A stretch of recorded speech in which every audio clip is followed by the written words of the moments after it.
tus primeros millones, así que vamos a arrancar. Vamos a dejar como unas pequeñas reglas para lo largo del espacio para ser lo más eficientes posibles con el tiempo y con la información. Entonces, bueno, nosotros tenemos como un chiste interno que es pez al río. Cada vez que por algún motivo nos estemos desviando o una pregunta se alargue mucho, mandan un pececito para volver a encarrilarnos en la conversación. Porfa, cuando vayan a hacer una pregunta, utilicemos la manito del chat para poder ir como priorizando en función de quién vaya levantando primero la mano. Los que puedan prender sus cámaras, préndanlas, que es un espacio virtual, nos ayuda muchísimo para poder energizarnos, conocernos las caras, el día de mañana de pronto vernos por ahí en la calle y reconocernos. Y nada, no hay preguntas malas, así que no tengan miedo de participar y preguntar cualquier cosa que se venga a la cabeza. Antes de arrancar, les quiero contar un poquito de los próximos bootcamps. Como tal, esta masterclass hace parte, es como un freemium del bootcamp que vamos a tener este espacio el fin de semana con Felipe, el sábado, ya les voy a contar un poquito sobre eso. Y también vamos a tener el 11 de marzo, construir un producto digital exitoso basado en analítica de datos, y el 25 de marzo, desmitificando los secretos del Growth Management con José Clavijo, director de Growth de Rappi. Listo, el bootcamp que vamos a tener este sábado tiene un valor de $399 que van a aprender allí, qué es Venture Capital, cómo funciona, cómo comunicar efectivamente tu pitch deck, qué posibilidades de inversión hay en América Latina, cómo encontrar el VC adecuado para tu empresa, aprender a planear una inversión medida según tus metas, qué porcentaje de dilución se debe considerar para cada etapa, y hacemos varios ejercicios prácticos como cómo construir el data room, cómo hacer esa construcción del modelo financiero literalmente paso a paso, y juegos de roles para poder como ensayar todo ese tema de presentar el pitch, tener feedback en tiempo real y demás. Y nada, quiero que antes que empecemos nos tomemos una pequeña fotico antes de arrancar. Ahora que estamos todos no tan cansados, si quieren prendan las cámaras rapidito, tomamos la foto, que la vamos a colocar por ahí en LinkedIn, mañana la van a ver. Así que sí. Sonrisas, por favor.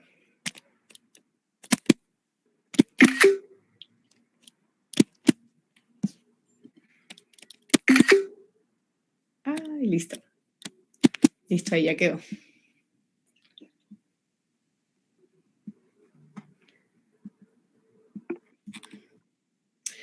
Y sin más, quiero darle la bienvenida a Felipe Santamaría. Felipe, muchísimas gracias, como siempre, por regalarnos tu tiempo para compartir tus valiosos aprendizajes con todos nosotros. Te presentaría yo, pero quiero que en tus propias palabras nos cuentes un poquito de todo lo que has hecho, así que te doy la palabra. Bueno, Cami, muchas gracias a todos, pues bienvenidos, gracias por este espacio. Soy Startup Latam y nada, la idea de este espacio es contar un poco de esto que es levantamiento de capital y cuáles son esos fundamentos que tenemos y que tenemos que entender a la hora de salir a levantar capital. Un poco de mí, pues fundé hace ya 7 años, casi 8, Rockstar Latam, en donde hemos invertido más de 50 compañías, donde hemos acelerado más de 100 y donde ahorita estamos jugando, pues, o entrando en una fase de expansión interesante en donde vamos a tener un fondo de capital y vamos a tener diferentes verticales, una en energía, otra en impacto de otra, digamos, más generalista, que es la que hemos venido haciendo y teniendo. Yo llegué a este mundo y monté esto porque vengo del mundo del emprendimiento con esta startup Egeo, ese es el logo bastante vintage, pero construimos una compañía del sector de energía hace más o menos 11, 12 años. Esa compañía todavía existe y bueno, ahí estamos dándole, mis socios están dándole para que siga existiendo por varios años, aunque ya opera fuera de Colombia, está en Estados Unidos, en Canadá y demás. En este proceso pues he mentoreado, acompañado, invertido. También tenemos un syndicate que se llama Citizen, en donde tenemos agremiado más o menos 90, 95 inversionistas y ya hemos hecho un total, si no estoy mal, de 40, 45 inversiones, y entonces nos dedicamos a eso. Por un lado, también tenemos acompañamiento a inversionistas y esos nuevos inversionistas que quieren entrar en el ecosistema de emprendimiento. Y pues obviamente de full time dedicado a los emprendedores, ayudándolos a encontrar esas opciones de capital, muchas veces invirtiendo en ellos y ayudándolos a encontrar sus mejores inversionistas. Y nada, como para terminar esta parte, también tenemos un newsletter que generalmente tienen bastantes cosas de inversión para etapas tempranas, donde muchos emprendedores lo siguen y lo leen porque encuentran muchos insights de cómo levantar capital y también inversionistas. Entonces puede ser también una forma de continuar con este proceso. El newsletter es en LinkedIn, se llama Invirtiendo en Startups y lo pueden encontrar tanto en mi perfil como buscando ahí, digamos que newsletter en LinkedIn. Se llama Invirtiendo en Startups. Y bueno, pues si quieren arranquemos de una vez como para optimizar el tiempo. Listo, Cami, entonces voy a pasar a presentar pantalla. No, listo.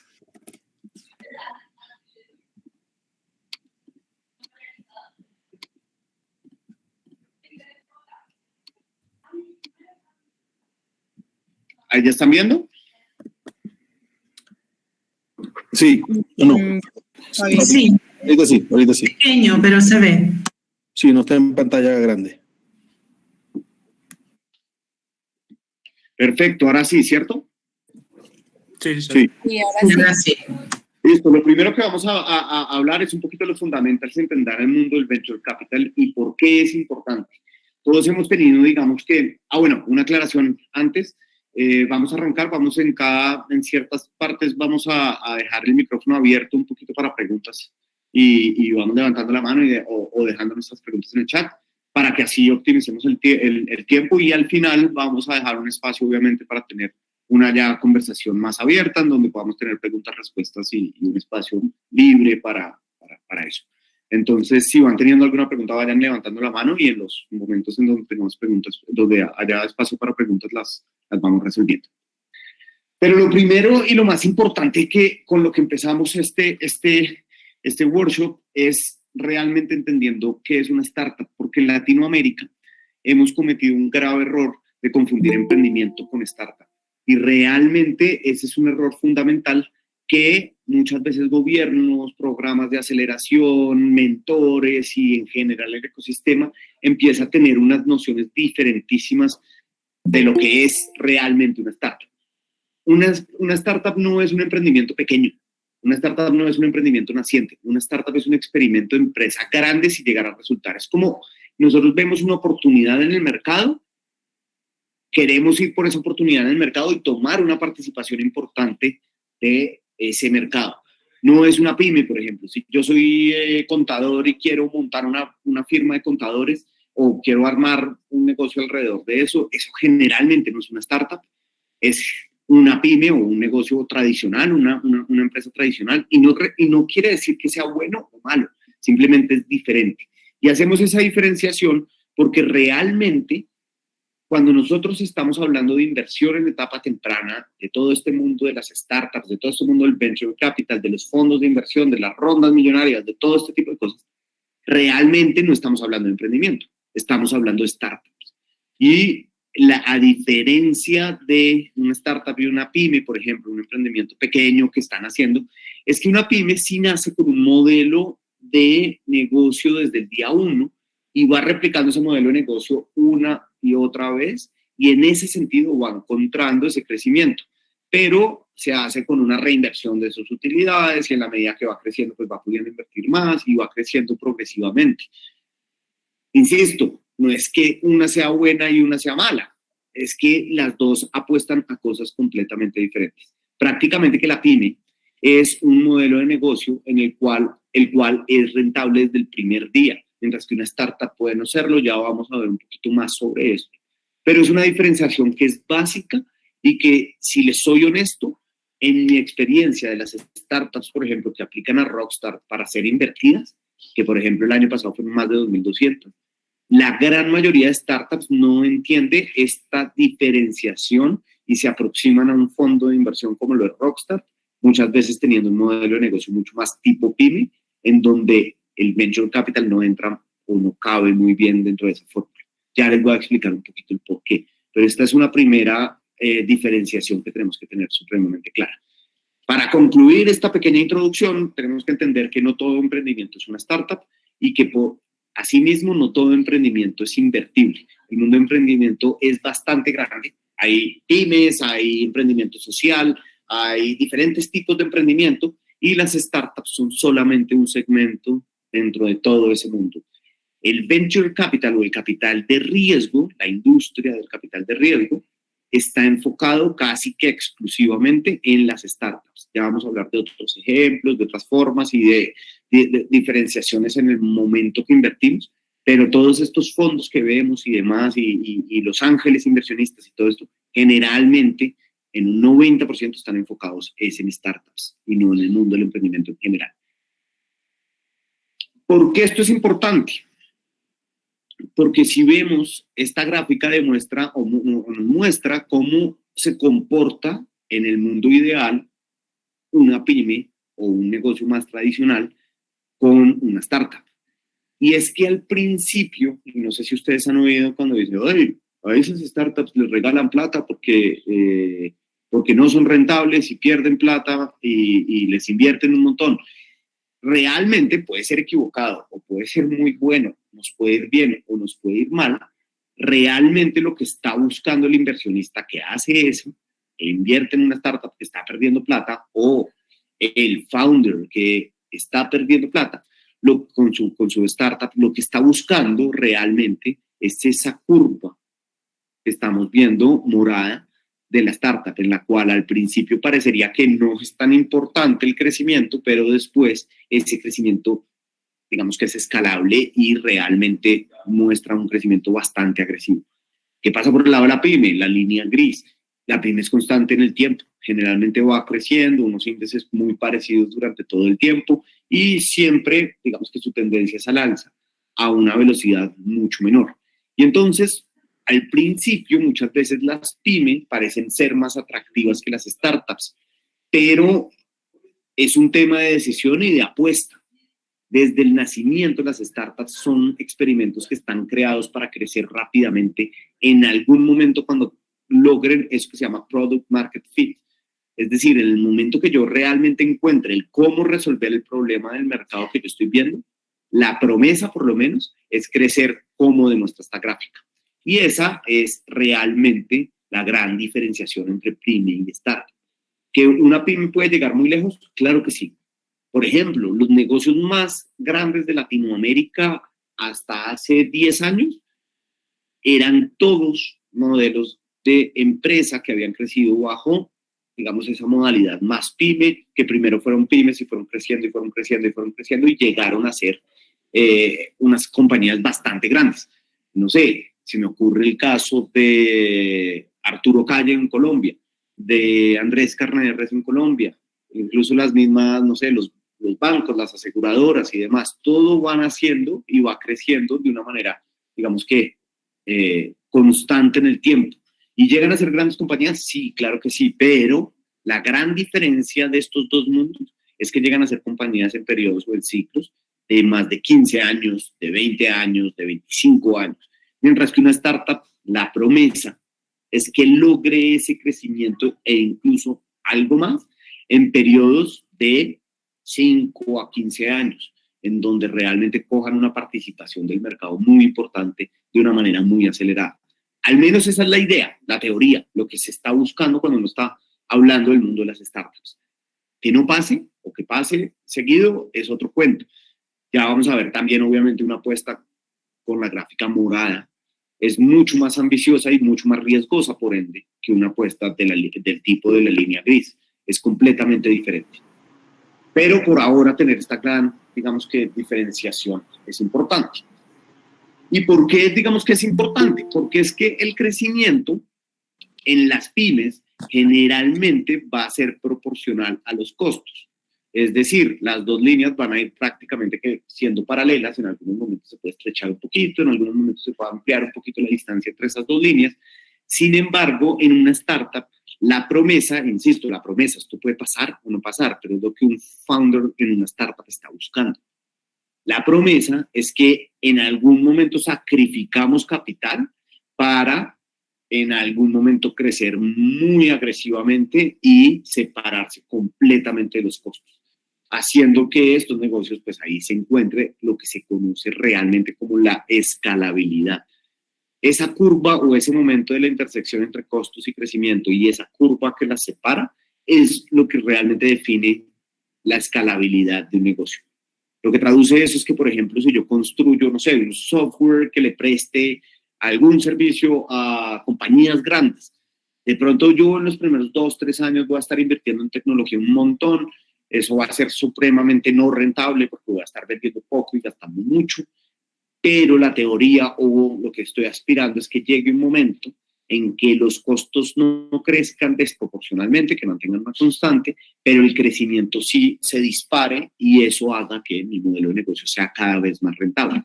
Yo pueda con la misma plataforma, con el mismo equipo que hoy tengo, por ejemplo, o creciéndolo muy progresivamente, pueda llegar a vender no solamente en Colombia y Perú, pero pueda vender en Colombia, Perú, México, Brasil, Estados Unidos y otros países, con lo cual pues voy creciendo de una manera muy acelerada y los costos no van a ir creciendo proporcionalmente.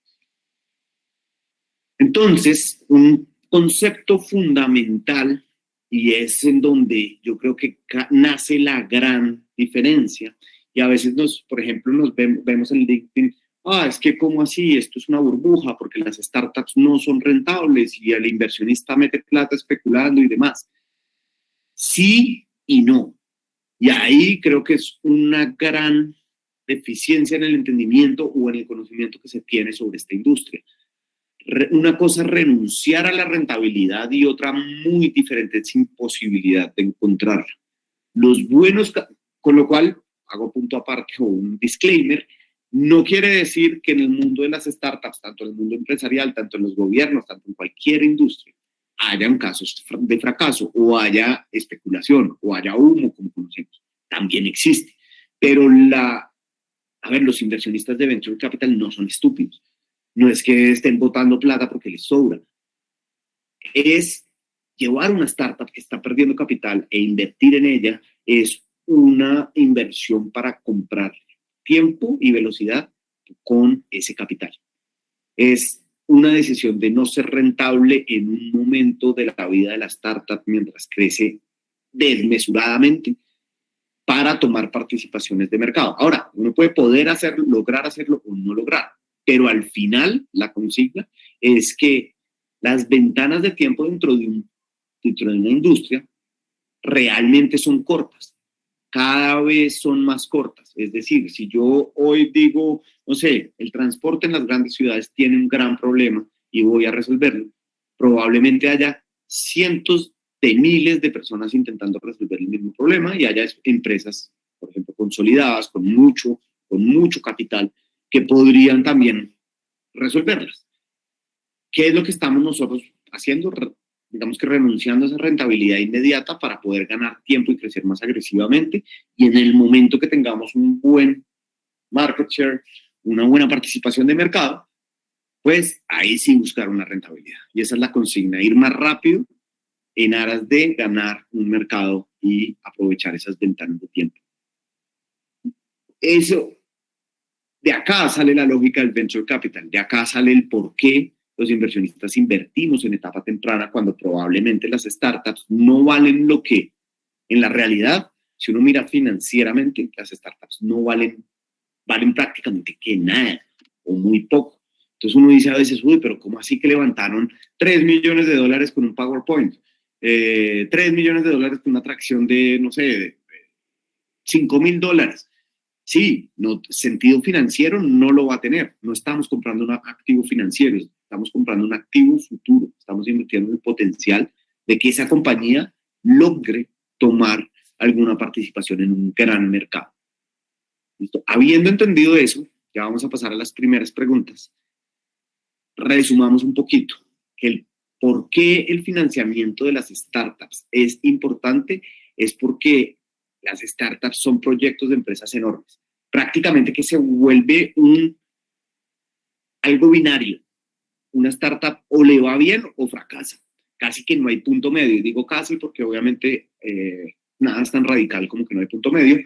Pero la gran apuesta es o le pegamos a un mercado grande y tomamos una participación o prácticamente nos morimos.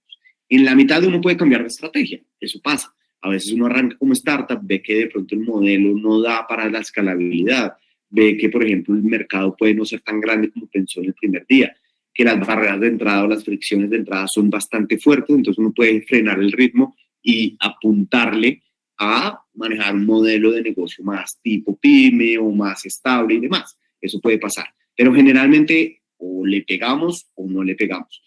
Y por eso en las startups, pues el modelo no está y nadie está esperando que sean rentables en sus primeros días porque estamos, insisto, invirtiendo y apostando por la velocidad y no por la sostenibilidad en los primeros días. Y ojo que el mundo ha cambiado un montón y si ustedes ven hoy LinkedIn, todo el mundo está hablando del tema y todo el mundo está hablando, ay, ahora las startups se les acabó la guachafita, ya no se invierte en valoraciones irresponsables, etcétera, etcétera, etcétera. Y sí, de pronto estábamos en un momento de especulación, sí estábamos en un momento en donde todo estaba muy caro, en el alza del mercado. Pero no quiere decir que hoy entonces solo estemos invirtiendo, solo se esté invirtiendo en empresas rentables. Hay que tener cuidado con eso. Se sigue invirtiendo en startups, que no se pretende que sean rentables. Ahora, sí hay un disclaimer, y es que hoy el mundo dijo, venga, espere, tampoco es tan así que usted llega con un PowerPoint y me muestra crecimiento, pero yo no miro si usted puede llegar a ser rentable algún día. Hoy en día, lo que se está mirando mucho es qué tan probable es que una startup, manteniendo el crecimiento, llegue a ser rentable, porque lo que terminó pasando es que había startups que crecían, les inyectaban capital y tenían modelos de negocio que nunca iban a ser rentables. Entonces, prácticamente que un cliente nuevo era un hueco más en su modelo financiero, era un hueco más grande dentro de sus finanzas. Entonces eran compañías que aunque levantaran cientos de millones de dólares, no iban a llegar nunca a punto de equilibrio, por ejemplo. Eso hoy en día el mundo se ha corregido muchísimo, gracias a Dios, para que esto no siga pasando. Es decir, yo puedo estar decidiendo quemar capital y no ser rentable en búsqueda de mi crecimiento, pero yo hoy en día como emprendedor y como inversionista tendría que evaluar esto.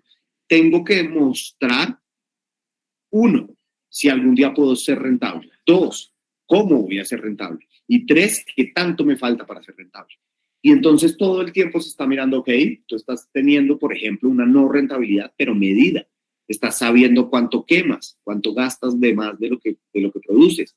Si cada cliente te deja plata o no te deja plata. Si estás gastando de más porque estás construyendo tecnología y no porque estás, por ejemplo, gastando millones de dólares en adquirir clientes que te dejan cientos de dólares. En definitiva, que estás teniendo un modelo financiero que hace sentido y que en el futuro va a ser una máquina de generar capital. Esta es la intro. Yo creo que en este momento podemos hacer algunas preguntas. De una, entonces vamos con David Callado, que levantó su monitor virtual. Dale, David. Hola, David. Hola, buenas tardes. Noches ya. Te quería preguntar, ¿cuándo iniciada tiene que estar una startup para empezar a buscar inversión? Si valdría solo con el MVP y con la idea. Sí, vale. Cada vez es más difícil porque hay que mostrar, digamos que hoy en día sobre todo que el mundo cambió, ¿no? Antes y los últimos años se estaba levantando por FOMO, por miedo a quedarse por fuera. Entonces yo, por ejemplo, lograba una publicación en una revista prestigiosa, empezaba a mostrar algo de tracción, empezaba a mostrar que alguien me apoyaba, alguien importante en la industria y empezaba a generar como ese miedo a quedarse por fuera y levantaba con eso. Y los inversionistas, pues digamos que estaban un poquito más invirtiendo por FOMO que por números, digamos. Hoy en día, como que eso cambió porque la liquidez está más apretada en el mundo y se puede, pero es un poquito más difícil, o los montos a los que puedo acceder cuando estoy en una fase, digamos, antes del go-to-market, van a ser menores. Entonces, la respuesta corta es sí, se puede desde que uno tenga un MVP, algún tipo de validación, pero mi recomendación es que siempre intentemos llegar lo más lejos posible para recaudar capital. ¿Por qué? Porque voy a tener mayor posibilidad de negociación, porque voy a tener más números, más data, más información real con cuál sentarme a hablar con un inversionista y generalmente voy a tener mejores inversionistas. La realidad es que si yo solamente tengo un modelo de negocio con una validación muy, muy, muy pequeña, probablemente no vaya a poder, en la mayoría de los casos, aspirar a los mejores inversionistas. sino prácticamente que voy a aspirar a mis amigos, conocidos y demás, personas que realmente no necesariamente me van a poder ayudar en el futuro de la compañía.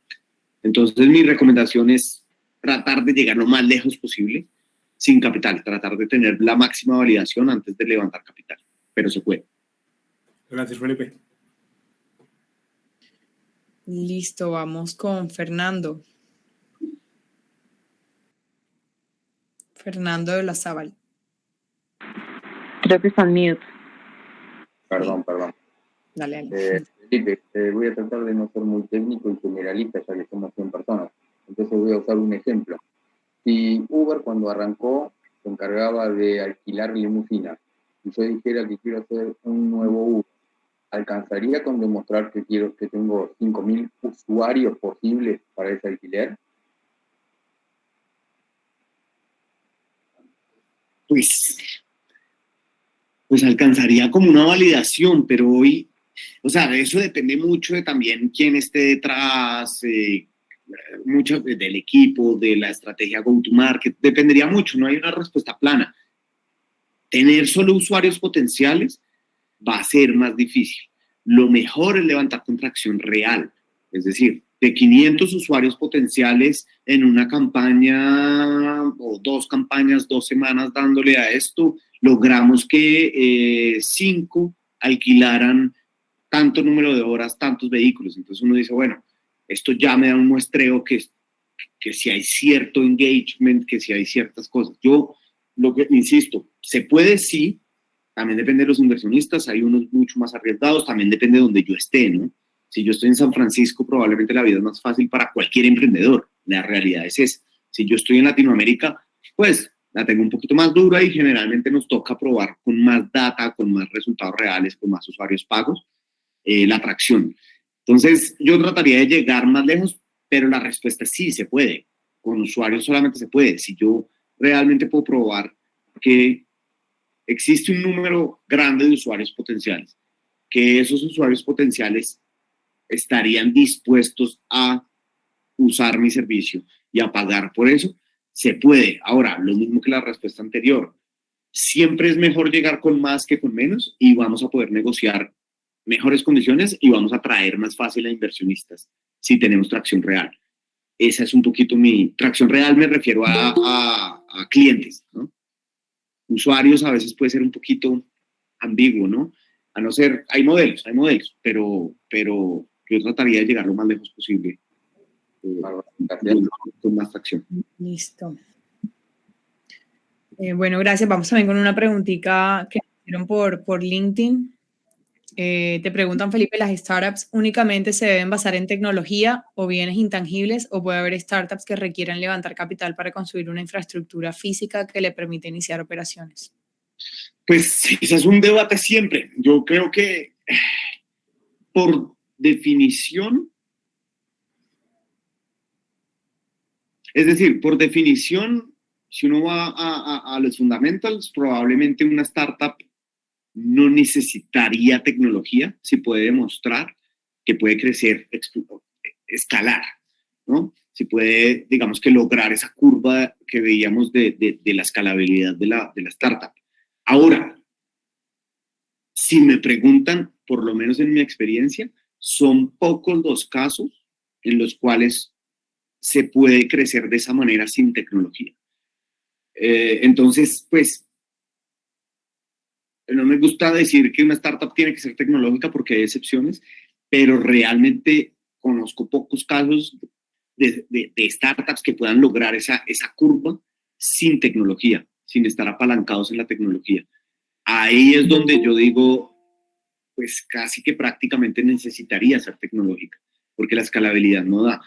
Pero pues la realidad es que no, igual hay excepciones, a toda regla la generalidad es que no, es que con tecnología se puede mucho más fácil, pero también hay casos exitosos, pues digamos, de compañías que han cogido la ruta startup, ese tipo de crecimiento y no han necesitado, digamos que de tecnología, o al menos no software o no tipos de plataforma, y también es muy válido, ¿no? Hay varias startups, por ejemplo, no sé, si uno mira un Muy o un Robin Food, se llama la compañía. En Colombia, pues digamos que ha levantado capital de Venture Capital, que ha crecido explosivamente, pero no, pues los puntos de venta, digamos que como tal, y la venta de comidas no son, digamos que startups como tal, no están basadas en tecnología, aunque ellos usan la tecnología para optimizar procesos, lo cual está muy bien y permite que sean más escalables, pero el negocio como tal, pues no es tecnología.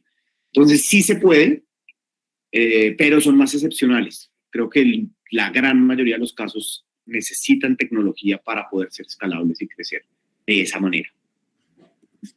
Súper. Vamos con una más de LinkedIn y seguimos por ahí. Preguntó Ricardo Gómez, ¿cuál es la estrategia para que el PowerPoint sea ganador? Creo que eso lo vemos en el bootcamp, es mucho más que solo una página y hay todo un detrás de un montón de cosas que hay que armar y todo el tema del modelo financiero y los números y demás. Quiero que nos cuentes un poquito de eso.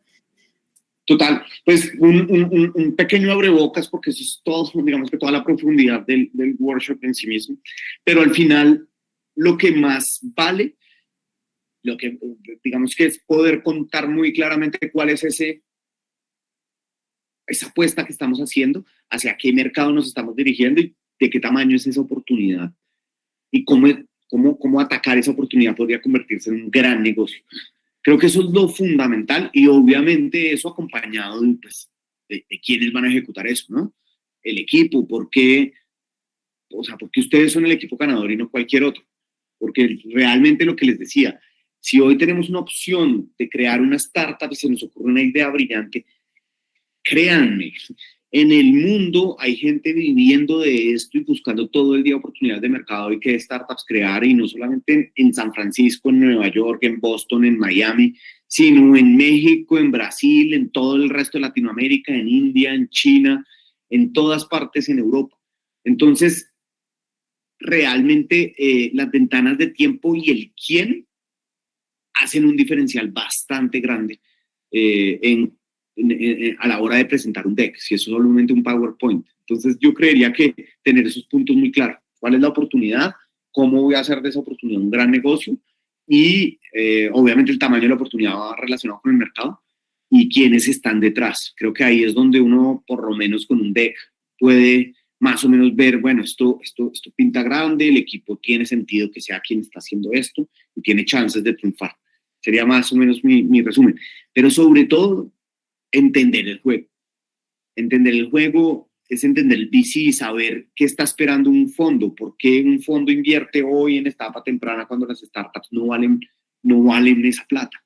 ¿Por qué decimos que una startup cuesta 5, 4, 3, 10 millones de dólares si realmente financieramente no tiene ningún sentido que valga eso? Entender ese juego y entender el por qué, creo que es el que hace que uno pueda proponerle a algún fondo que sea win-win, que sea ganar y decir, venga, le estoy proponiendo un negocio en el que a los dos nos puede ir muy bien. Y entender eso muy bien, ese juego, creo que es la gran deficiencia que tenemos los emprendedores de Latinoamérica cuando nos aventuramos a tratar de levantar capital. Y creo que es como un código para los que son desarrolladores acá o trabajan en producto. Es un código que tenemos que descifrar, que tenemos que entender, que tenemos que saber cuáles son sus reglas, que tenemos que saber cómo es el funcionamiento y qué cosas hacen sentido y qué cosas no hacen sentido. Porque la realidad es que la gran mayoría de propuestas de inversión que, por ejemplo, nos llegan a nosotros no tienen sentido, ningún tipo de sentido. O sea, nadie que entienda qué está haciendo con su plata al invertir en startups invertiría en la mayoría de opciones que nos presentan a nosotros, por ejemplo, como fondo de inversión o como acelerador. ¿Listo? Listo. Bueno, sigamos, ahorita seguimos ya entonces con otra tanda de preguntas. Entonces, ¿de qué se termina tratando ese juego de crear esa gran empresa? ¿Qué es ser startups? Porque muchas veces no es solamente crear unidades de negocio, porque si fuera la realidad es que pues hay jugadores que tienen más billetera que un par de emprendedores que están iniciando. La realidad es que probablemente en el sector, por ejemplo, financiero, pues quienes tengan la ventaja competitiva son los grandes bancos que tienen presupuestos casi que ilimitados y que pues tienen una posición en el mercado para salir y lanzar cualquier tipo de producto o servicio. Lo mismo pasa con las grandes, no sé, con las grandes marcas, con las grandes compañías como CPG, con los grandes corporativos del mercado tendrían una ventaja competitiva sobre los emprendedores. Pero ¿cómo les ganamos nosotros? Es como una guerra de David versus Goliat. ¿Cómo le ganamos? ¿Cómo realmente podemos quitarles participaciones de mercado a esos grandes corporativos, a esas grandes empresas que tienen muchas más chances de quedarse con los huecos del mercado que se van presentando? Pues la realidad es que nuestra estrategia es simple. Nuestra estrategia como startup es experimentación muy rápida y muy ágil, empezar en pequeño, ir aprendiendo, ir pivoteando, ir aprendiendo de nuestros usuarios e ir construyendo un producto, y en esa medida de iteración y experimentación, usuario, aprendizaje y recreación de los productos, vamos encontrando y vamos apuntándole a modelos escalables. Modelos que si hoy los puedo ejecutar en Colombia, podría pasar a otro país de Latinoamérica con menos fricción que cualquier otra compañía. Y de esa manera, con esa agilidad, con esa empezar en pequeño y experimentar, haciéndolo barato, lo más barato posible, la realidad es que podemos competir. ¿Qué pasa cuando una startup se enfrenta con una, y les quiero contar una historia? Nosotros trabajamos con una gran compañía, de esas grandes a nivel mundial, en donde querían empezar a sacar unidades de negocio en el mundo digital. Digamos que estaban en un mundo muy tradicional y querían empezar a explorar modelos de negocio en el mundo digital. Lo cual parecía brillante, ¿no? Tenían presupuesto, estaban alocando presupuesto y pues estaban en un buen momento. En ese momento no habían, digamos que plataformas o startups consolidadas en este segmento, al menos en Latinoamérica, o no muy grandes, y ellos parecía que tenían capital ilimitado para poder, digamos, tomar el mercado. El resultado de esa actividad, eso fue hace más o menos 4 años, de 4 años a hoy, es que todos los proyectos que sacó la gran compañía, ese corporativo grande, fracasaron, y fueron como 3 o 4, y en ese segmento o en esos segmentos que intentaron atacar, todas esas categorías hoy tienen grandes jugadores de startups, grandes startups que están tomando sus mercados. Y uno se preguntaría, ¿por qué? ¿Qué falló en esta fase? Pues falló que no tenían el talento y no estaban diseñados para crecer de manera rápida y ágil. No estaban diseñados para experimentar de manera rápida y ágil. ¿Qué hicieron, por ejemplo? Trajeron del equipo de X, Y, Z dentro del corporativo a personas, al talento que ya tenían ahí, les dieron un presupuesto, pero en condiciones, digamos, y en tiempos y en metodologías de go-to-market, de investigación, de aprendizaje, de creación de productos, pues con metodologías probadas o ejecutables por un corporativo. ¿Y qué pasó con eso? Pues que obviamente no encontraron product market fit. Al final, obviamente, tenían unos costos operativos supremamente altos, y algún día la compañía dijo, oiga, no, la verdad es que estoy perdiendo mucha plata, y para que yo pueda recuperar plata con este nivel de costos, con este nivel de estructura, con el nivel de gasto que se tenía, pues obviamente iba a pasar muchísimo tiempo y no iban a llegar a ver digamos que los números verdes. Mientras tanto, las compañías startups o las que fueron concebidas bajo esta mentalidad, pues crecían a 3 dígitos cada año y lograron tomar participaciones del mercado bastante fácil. Esto es un ejemplo solamente de cuál es esa ventaja competitiva de startup versus el mundo tradicional, porque si hablamos de grandes jugadores, pues eso es lo que nos daría en teoría una ventaja competitiva: tener talento, tener plata y tener posición de mercado. Sin embargo, no sirve con eso, y esa es nuestra ventaja competitiva, o por lo menos la batalla que se da una startup a la hora de tratar de ganar un mercado contra grandes jugadores que están en esos grandes mercados, es esta. Es poder empezar en pequeño, ir muy rápido, ser incómodos, aprender muy rápido, enamorar clientes muy rápido, y con eso ir construyendo un producto que cada vez pueda encontrar modelos de escala mucho más interesantes. Y eso, inevitablemente, con la introducción anterior, pues hace que el levantamiento de capital termine siendo, en la gran mayoría de casos, siempre me van a decir, no, pero es que hay startups que bootstrapean o que viven con sus propios recursos. Sí, totalmente. Ojalá podamos encontrar un modelo 100% bootstrap, que bootstrapee 100%, pero la realidad es que es muy complicado. Es muy complicado crecer rápido, construir un buen producto y tomar una participación del mercado sin tener capital externo. Entonces ahí se vuelve el levantamiento de capital una necesidad para la gran mayoría de personas que quieren jugar ese juego de experimentación rápida, de pivotear, de iteración, de entender el mercado, construir un gran producto y crear modelos de escala. Sobre todo si queremos hacerlo en una ventana de tiempo corta para ganarle esa ventana de tiempo, esa posición en el mercado a los que se van a demorar más, es decir, a los corporativos. Entonces, vamos a hablar de un concepto que es fundamental y que para mí es la piedra angular de todo este camino de levantamiento de capital, y es entender ese proceso de levantamiento de capital como un proyecto propio de la empresa. Cada empresa tiene proyectos diferentes, y entonces tiene proyectos en producto, tiene proyectos en estrategia go-to-market, tiene proyectos en diferentes cosas. Levantar capital es un proyecto más. ¿Y qué vamos a definir dentro de ese proyecto? ¿Por qué levantar capital? Es decir, ¿cuándo es un buen momento para levantar capital? ¿Qué voy a hacer con ese capital? ¿Cuánto debo levantar y por qué qué me cuesta eso? Y sobre todo, y último, ¿de quién levantar capital? ¿No? Teniendo claro una parte que generalmente no nos dicen o no conocemos cuando nos metemos en este mundo de ir a buscar inversión vía un fondo de capital o un ángel inversionista. Y es que levantar capital no es para mantenerse. Levantar capital no es para sostener la operación, es para aumentar el crecimiento.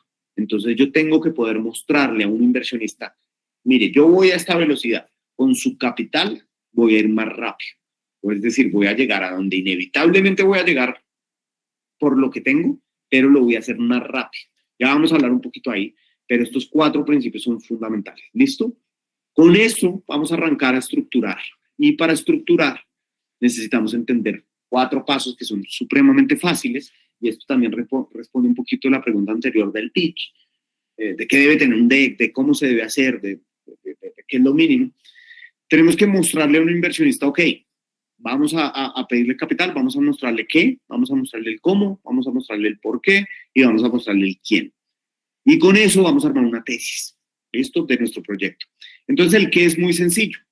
El qué es el proyecto de levantar capital, y yo le voy a mostrar al inversionista que voy a pasar de A, el estado en el que estoy hoy, a B, el estado al que llegaría con su capital, y cuál es el costo de ese proyecto. Entonces, ¿cuánto me cuesta pasar de A a B como empresa? Y ese es el monto que al final estoy buscando para una ronda de inversión. Entonces, el por qué yo le estoy vendiendo a un inversionista una valoración de una compañía que hoy no existe es por esta gráfica. Es porque estamos buscando hacer esto. Yo le estoy diciendo, hoy soy A, con su plata voy a ser B. Quiere entrar a esta compañía y que conjuntos lleguemos los dos a ese punto B. Entonces, la valoración o el proyecto tiene un costo y digamos que el resultado del costo tiene que ser B. Ahora, si llego o no llego, el inversionista tiene que analizar qué tantas chances tengo yo de llegar a punto B, y ellos determinan y se pueden equivocar o no, pero esa es la consigna. Yo estoy buscando ir de A a B y eso me cuesta un capital y ese es el monto que estoy buscando. ¿Listo? Lo segundo es el cómo. Entonces yo me tengo que enfocar en decirle, mire, yo ya tengo validaciones, yo ya tengo insights, yo ya tengo datos y le puedo probar que esta estrategia funciona. Que yo cuando invierto $5 en esto, obtengo a este lado 15. Ahora lo que quiero es no invertir $5, sino invertir 50. ¿Para qué? Pues para que acá también se multiplique. Eso lo debemos poder mostrar con datos, ser capaces de mostrar esas validaciones, ser capaces de mostrar esos insights, que hace que mi estrategia sea única, que sabemos y que hemos entendido en la industria que probablemente otros no. ¿Cuáles son esos hallazgos de los experimentos que he tirado atrás que me dicen, ok, encontraron algo, tenemos insights que valen para esta industria? Y obviamente pues tener un plan de cómo llevar esto a cabo. Entonces decirle, no solamente necesito su plata para llegar allá, porque pues ¿cuántos negocios fracasados con plata han existido? Pues muchos. Necesitamos mostrarle, este es el proyecto, esto me cuesta, pero así es como lo voy a hacer. Prácticamente que el plan, la estrategia que tengo detrás. Ahora el por qué, ¿no? El por qué es supremamente importante, ¿Por qué? Porque le digo, esa estrategia que le estoy planteando está justificado en el pasado, en lo que he logrado medir, y le tengo que poder mostrar las métricas y demostrarle que en pequeño ha funcionado y que es momento de escalar. Es decir, que mis métricas puedo estirarlas en el tiempo y que eso me daría un resultado predecible de llegar al punto B. Entonces ahí tengo que utilizar todas las métricas que tengo, los insights de usuario, pero validados y justificados, mostrarle los experimentos que he corrido y cuál es ese tamaño de la oportunidad. Es decir, qué tanto puedo yo estirar eso que en pequeño pude probar, mostrarlo y poder mostrarle cómo esto podría verse en el futuro. Y si uno mira, es muy parecido al anterior, sin embargo, este es mucho más el fundamento y el anterior es la estrategia. El fundamento que acá se tiene que probar es, pues porque usted me dice que si invierte $50 al mes va a tener este resultado. Muéstreme cómo ha sido el comportamiento, muéstreme sus métricas principales, muéstreme que usted sabe hacer esto, muéstreme que usted lo hizo en pequeño, pero realmente los números dan, que cada usuario lo ama, que los usuarios no se le van, que si yo adquiero 10 usuarios, la mayoría de esos usuarios siguen usando mi producto al mes 6 y que realmente mantengo muy bien a los usuarios. Ahí es donde yo tengo que ponerle la carne al inversionista y mostrarle por qué mi negocio es bueno, por qué mi estrategia sí la voy a lograr cumplir, qué fundamenta esa estrategia.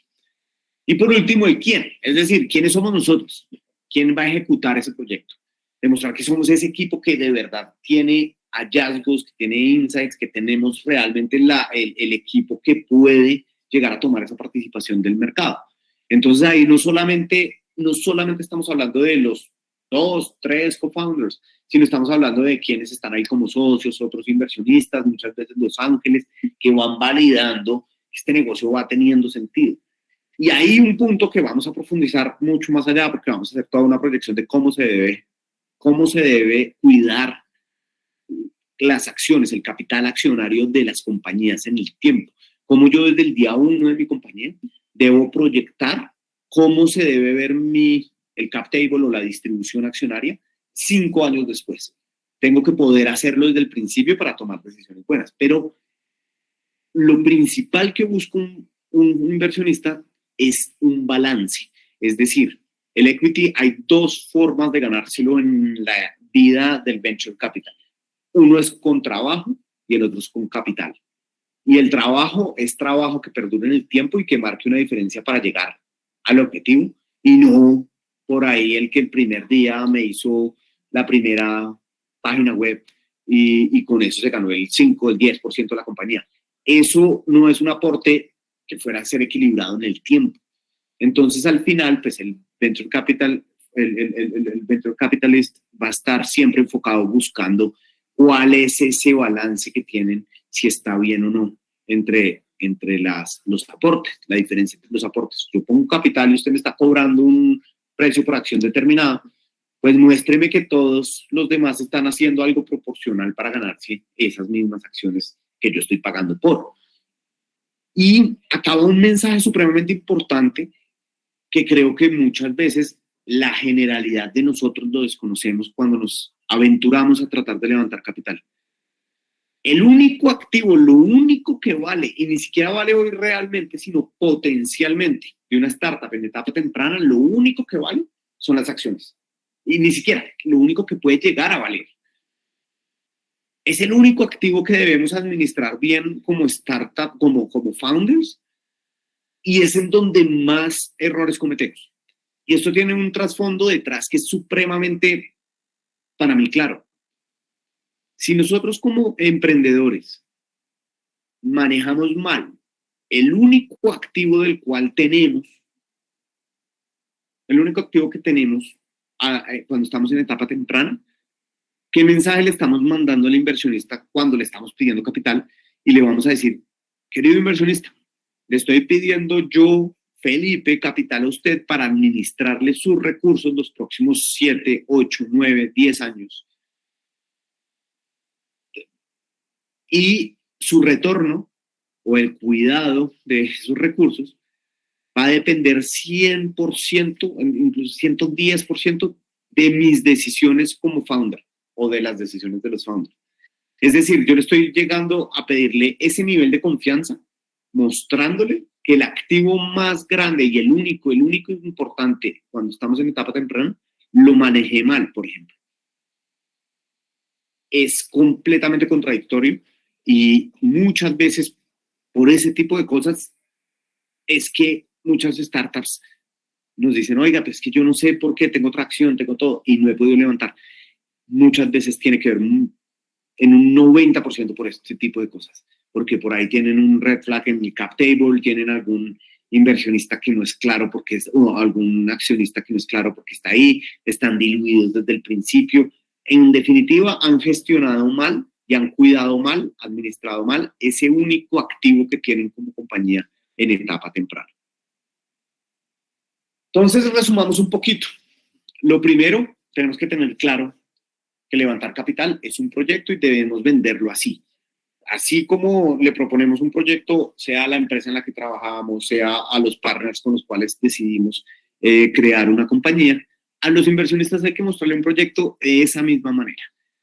En etapas tempranas, el quién es el único factor que puede llegar a dar algún grado de certeza, y por eso los inversionistas nos fijamos tanto en el equipo. Si yo les digo la verdad, en Rockstar, por ejemplo, para hacer una inversión, cerca del 70% de la decisión depende del equipo. Y hacemos pruebas psicológicas, hablamos con todos los miembros del equipo, le ponemos muchísima atención al equipo, cómo está integrado, qué tipo de personalidades son, cómo se integran ellos, de dónde vienen, de dónde se conocen, cómo funcionan entre ellos, cuáles son las dinámicas del equipo. Todo eso tratamos de evaluarlo para poder tomar decisiones, porque como invertimos en etapa tan temprana, el modelo de negocio puede cambiar, muchas veces hasta la industria puede cambiar, es menos común, pero puede llegar a pasar. El modelo, pueden hacer pivots, pueden cambiar, pasar de un modelo software as a service a un B2C, de un B2C a un B2B, pueden pasar un modelo de suscripción y después otro modelo, o sea, pueden pasar muchísimas cosas, la estrategia cambia todo el tiempo, pero generalmente cuando uno invierte tan temprano, lo que está mirando únicamente es el equipo y esa capacidad que dice, bueno, estos con algo saldrían, o hay altas chances de que salgan con algo. Tercero, no todo emprendimiento es una startup y no todo emprendimiento es invertible. Cuando uno toma la decisión de montar un emprendimiento, uno tiene que saber qué tipo de emprendimiento es y qué tipo de capital, a qué tipo de capital podemos acceder. Entonces, siempre hay que tener esto supremamente claro y entender muy bien estas dinámicas, porque si no van a perder tiempo, y la realidad es que muchas veces los fondos ni siquiera se van a sentar a explicarles esto.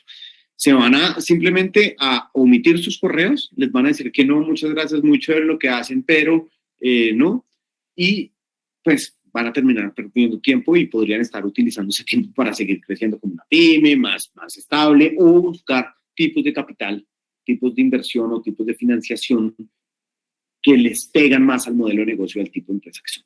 Y por último, lo más importante de este juego es poder entender las reglas y poder proponerle a los fondos de capital o a los ángeles inversionistas un juego win-win.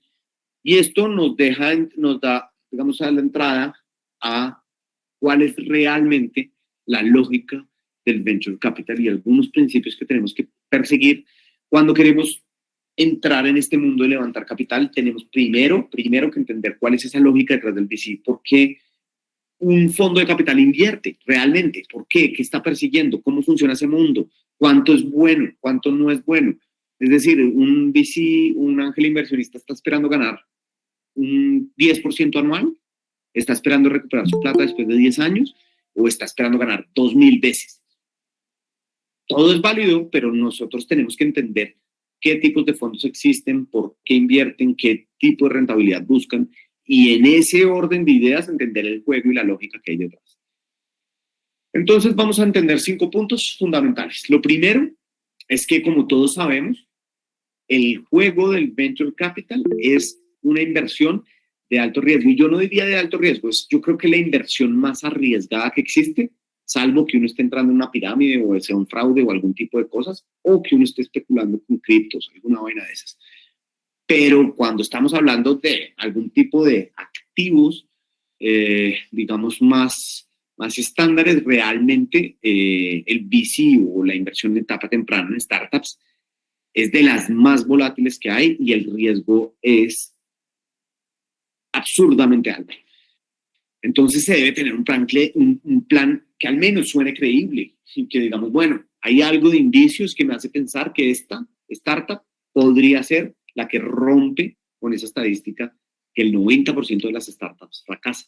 Incluso el 90% de las startups fracasan, se dice a nivel mundial, pero no solamente eso, porque ahí están las que nunca levantan capital, pero las que sí logran levantar capital, igual con capital y todo, fracasan aproximadamente el 60-70% de las startups.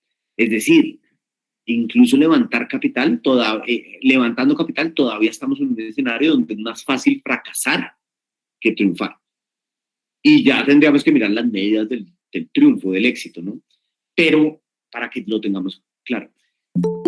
Y pues todo depende del plan creíble, y es qué insights tenemos, qué tracción tenemos, cuál es la estrategia, quién es el equipo, cuál es la oportunidad del mercado.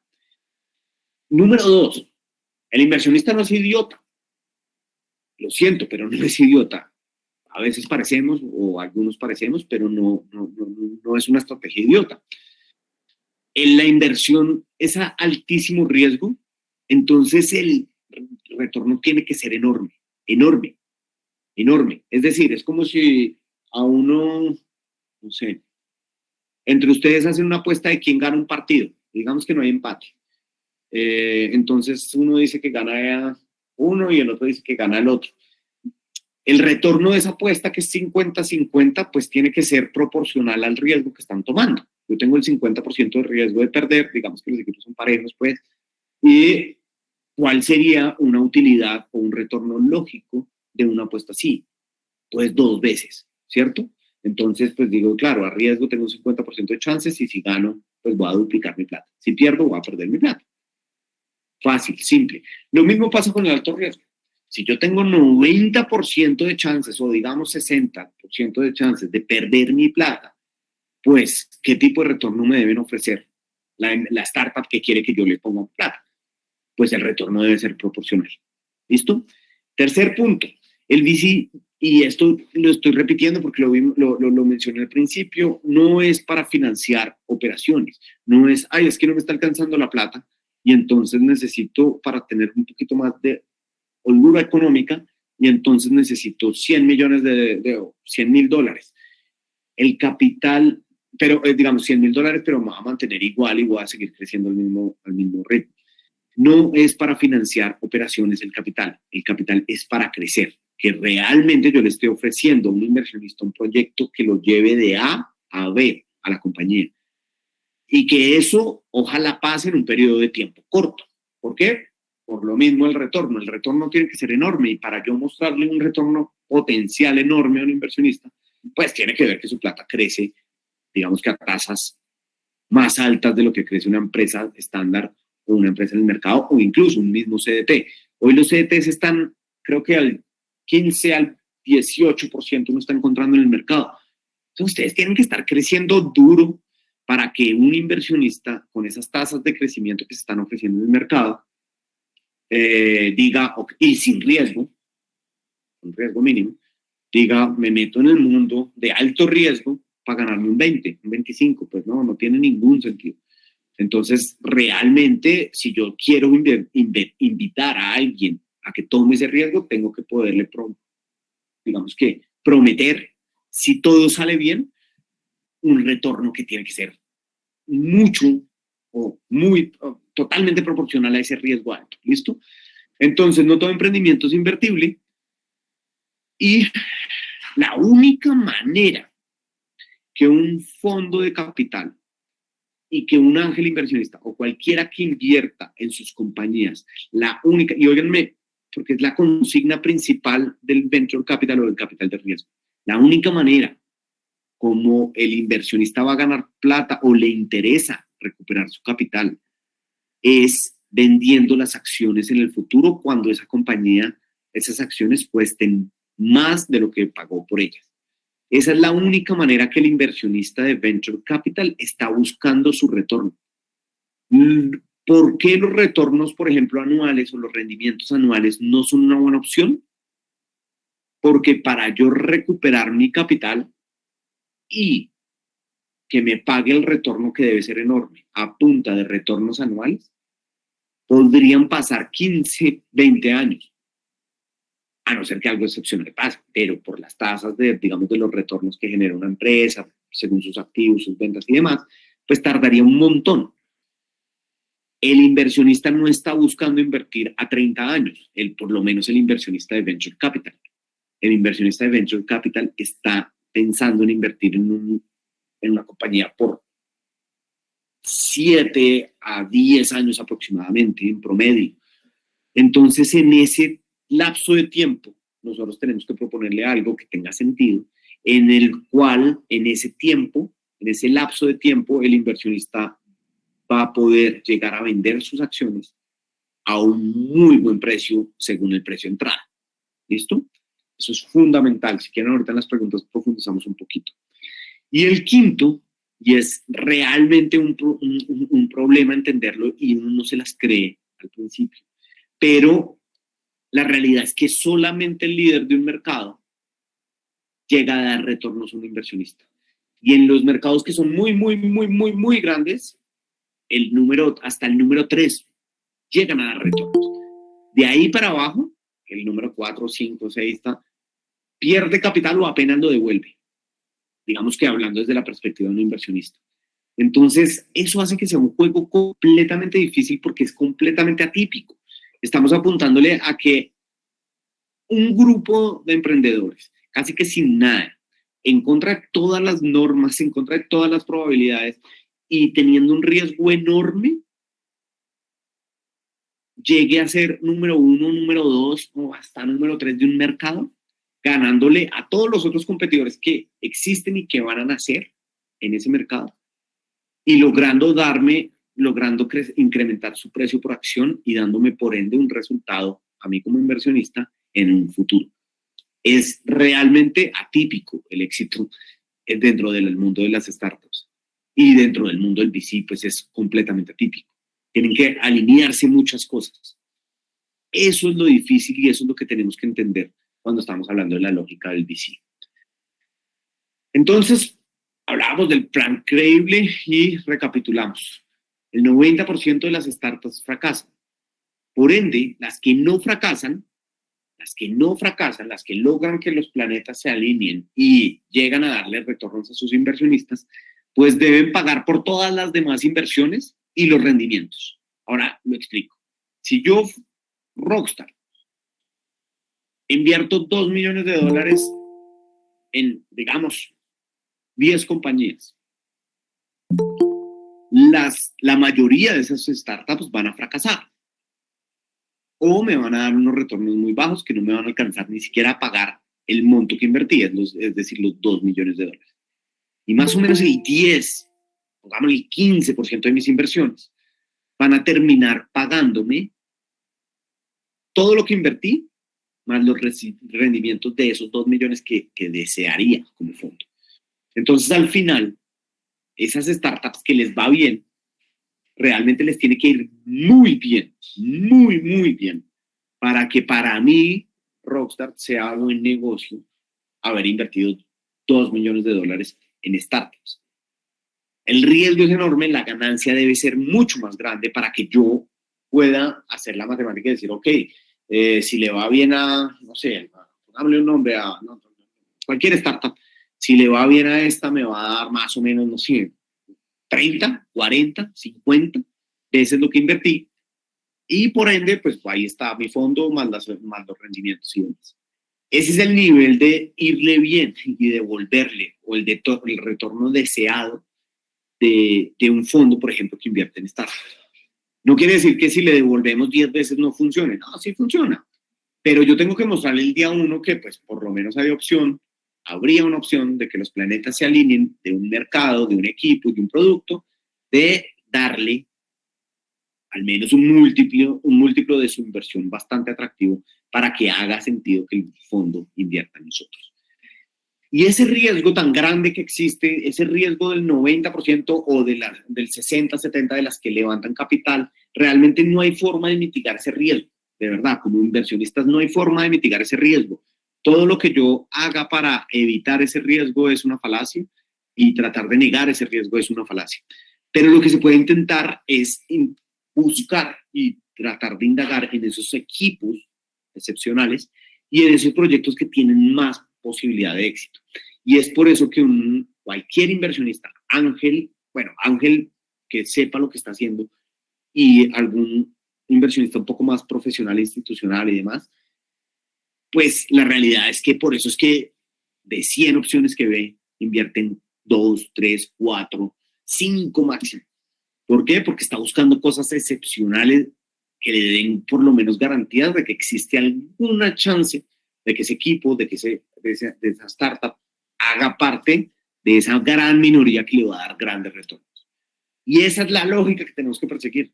No se trata de presentar cualquier cosa, no se trata de pedir capital solamente para crecer, de ofrecerle al inversionista que en el mejor de los casos va a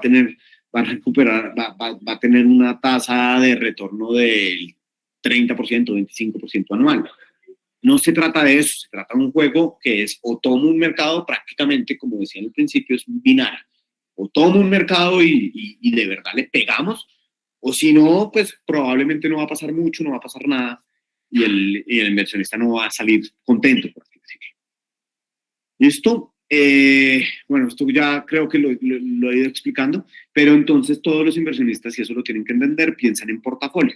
El 50% de esas inversiones van a dar retorno cero, es decir, van a fracasar y vamos a perder todo. Del 20 al 30 van a retornar apenas lo invertido, es decir, si yo le puse 100,000, me van a devolver 100,000 o algo parecido.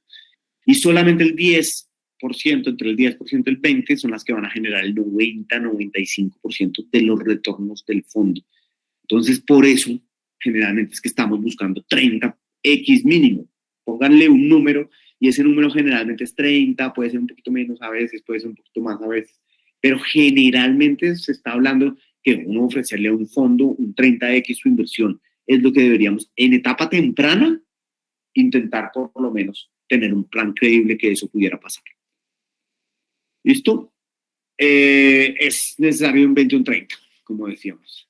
Entonces, al final, pues no es operación, digamos que por eso es que el VC está enfocado en startups, porque el crecimiento tiene que ser explosivo para que realmente haya un potencial exit, haya un potencial crecimiento, digamos que desmesurado, y que no vaya a tomar 30 años en recibir esas utilidades o esa rentabilidad deseada, ¿no?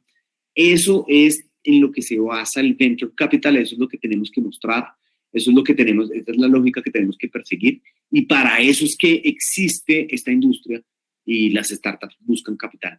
No es que los inversionistas sean idiotas e inviertan en cosas que no tienen sentido financiero, es que están persiguiendo este tipo de negocios que son muy particulares, porque realmente es particular y excepcional que una empresa pueda llegar a multiplicar su valor de una manera así de agresiva en un lapso menor a 10 años. Es excepcional en el mundo de los negocios. Es bastante excepcional. La gran mayoría de startups, de empresas, no lo lograría, no lo logra. Entonces, se está buscando esa excepción que tengan chances de que eso pase. Y es prácticamente apostar en contra de las probabilidades. El juego y el proyecto que tienen que presentar, y más o menos la lógica que va detrás, es pasar de A a B, como les había dicho. Pero la lógica que hay detrás y lo que yo debería ser capaz de mostrarle a un fondo de capital o a un inversionista es que yo podría llegar a B si siguiera un modelo PYME, si siguiera un modelo de crecimiento más orgánico, más tranquilo, más mesurado, pero que con su capital voy a acelerar esa curva de A a B y voy a hacerlo mucho más rápido. Entonces, ese riesgo es el que termina asumiendo el inversionista, el riesgo de que eso no pase, el riesgo de que tome más tiempo o que nunca lleguen al punto B. Ese es el riesgo que está asumiendo el inversionista y de ese punto B es de donde sale el CAP y la valoración y todo ese juego de CAP y valoración, que eso lo profundizamos mucho en el workshop, da para mucho, pero un CAP es una estimación de cuánto yo podría valorar la compañía cuando convierta el capital. Una valoración es cuánto vale un precio por acción. Entonces, como al final las startups financieramente no valen nada, hoy en día y hace varios años ya, honestamente, esos vehículos de conversión tardía, como los SAFE y como las notas convertibles, se volvieron muy populares. Porque hoy mi empresa no vale nada. Ojalá en B pueda costar X o Y. Entonces el inversionista dice, bueno, pues como no sabemos cuánto cuesta hoy, pongámosle un precio estimado y un precio máximo, que ese es el que se conoce como CAP. Entonces, ¿de dónde sale cómo llegar a ese CAP, a ese precio máximo? Pues la realidad es que no existe una fórmula, pero sí realmente uno tiene que tener algo que se haga sentido con ese punto B. Si yo con el capital de mi inversionista voy a llegar de A a B, ese B es, digamos, 10 millones de dólares, pues más o menos tengo que poder sacar con ese número de 10 millones una valoración que podría ser sensata estando en ese punto y ofrecer un CAP pues que haga sentido, asumiendo que el inversionista está invirtiendo y asumiendo riesgo extra y no está invirtiendo en el punto B, sino invirtiendo para llegar a ese punto B. Entonces, probablemente, no sé, si después de la operación el punto B nos diera una operación financiera que más o menos la startup podría estar valorada en 20 millones, pues yo no le puedo cobrar al inversionista 20 millones. ¿Por qué? Pues porque el inversionista no invirtió en B, invirtió en A y asumió el riesgo de no llegar a B. Invirtió antes en el tiempo, invirtió asumiendo el riesgo de que eso no pasara y lo que entonces tenemos que ofrecerle algo pues que haga sentido y que esté por debajo de 20. Entonces esa sería la valoración CAP, el techo. Eso es algo que profundizamos mucho, pero quédense con esta gráfica. La idea, el proyecto que uno le tiene que presentar a un inversionista es pasar de A a B en un periodo de tiempo más corto del que orgánicamente podríamos pasar. ¿Listo? Con eso, uno entiende la lógica y llega con algo que hace sentido para un inversionista.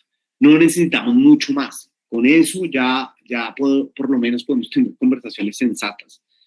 Y al final, siempre tengamos en cuenta que los inversionistas también entendemos que esto es un experimento. Y nosotros no estamos invirtiendo en una empresa. Estamos invirtiendo en un experimento de empresa. Y ahí tengo, por ejemplo, un ejemplo que generalmente explica muy bien lo que sí es inversión en etapa temprana y lo que no es inversión en etapa temprana. Y pongámonos en el 2020, cuando salió la pandemia, cuando pasó todo este, ¿fue 2020 o 2021? Cuando salió la pandemia y nos guardaron a todos, nadie sabía qué iba a pasar, nadie sabía cuánto iba a durar esta vaina, nadie sabía nada. Y no existía una vacuna, no existía nada. Y digamos que nos apareció un grupo de investigadores que ya, por ejemplo, han tenido alguna patente de alguna vacuna y nos dice, oigan, queridos inversionistas, creo que tenemos la metodología para encontrar la patente de la vacuna al COVID en 3 meses.